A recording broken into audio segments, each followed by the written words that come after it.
Kalabasa halaya? Pwede pala?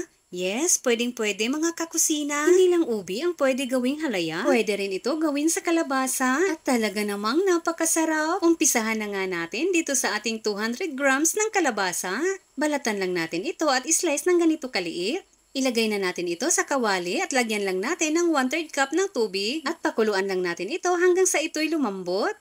Ayan, at malambot na. Pwede na natin ito hanguin. I-mash lang natin ito gamit ang tinidor. Pwede rin po tayo gumamit dito ng potato masher. Kung may blender kayo, mas mainam po. Lagyan lang natin ito ng 3 tablespoon ng butter at 2 sachet ng powdered milk. Lalagyan rin natin ito ng 1/3 cup ng asukal at 1/3 cup ng coconut milk o gata. I-mix-mix lang muna natin itong mabuti bago natin ito isalang sa apoy.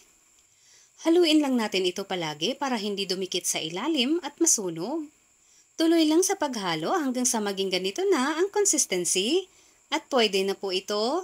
Ilipat lang natin ito dito sa ating lyanera. At iplatin lang natin ito para maganda tingnan.